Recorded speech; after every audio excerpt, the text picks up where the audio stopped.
Hello, everyone, and welcome to Joe and Josh Talk. And I'm Joe. I'm Josh. And today we are going to talk about UFC. This is something that me and Josh have been fans of, for a long time. We love MMA, and we know that a lot of you enjoy it. So we are going to talk about the latest pay-per-view, and that was UFC 207 and Nunes and Rousey. Yeah, exactly. We've been UFC fans for a long time, and we've so far on our channel and on our pages we've primarily talked about The Walking Dead, but we did mention that while we did want to cover a lot that's going on in the world of entertainment, we also wanted to touch on sports. And there Right. was a huge pay-per-view, UFC 207. Ronda Rousey returning from her first loss in her career, taking on Amanda Nunes, who is the champion. And a lot of people were surprised because Nunes ends up winning the fight in 48 seconds. Yeah, 48 seconds. That's all it took. And a lot of that had to do with, we'll talk about this, Josh. I mean, do you think that, sometimes coaches and trainers kind of contribute to a mindset of a fighter?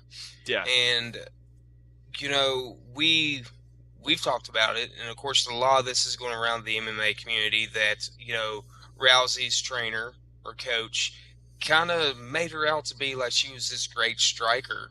right. And when you compare the two, Nunes and Rousey on paper, in my personal opinion, Nunes is going to win every single time, and we've seen that. In last week's pay-per-view, UFC 207, it only took 48 seconds for pretty much Nunes to knock Rousey, pretty much into another world. Right. So, and I think I mean, granted, Rousey, she trains hard.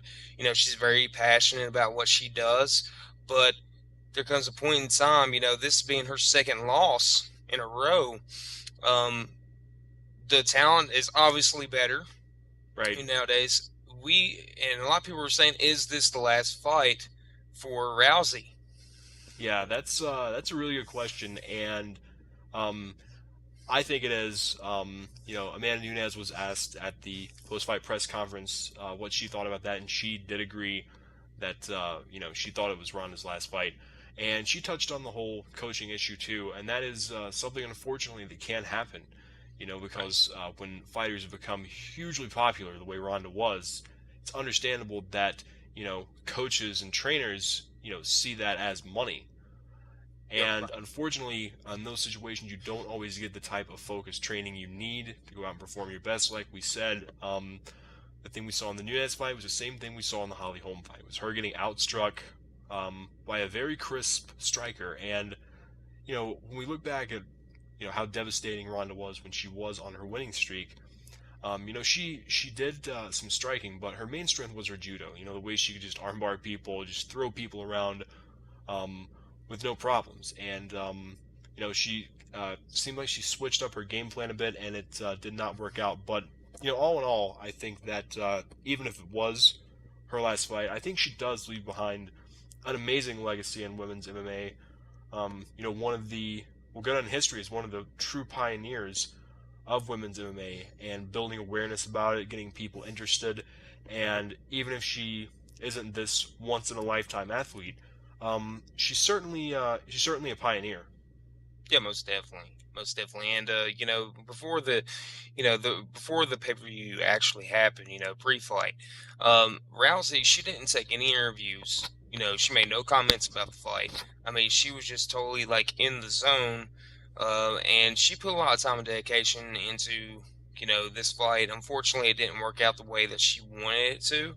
But let's not mistake what this woman has done for the sport of MMA. I mean, she has definitely she is one of the ones that put women's MMA on the map, Right, and she absolutely. should be respected for that.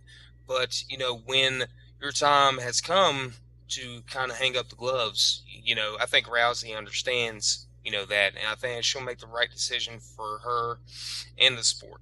Yeah, absolutely. And congratulations again to Amanda Nunes. Amazing title defense in Yeah. decisive fashion, and for Ronda Rousey, like you said, cannot deny the contribution she had to the sport.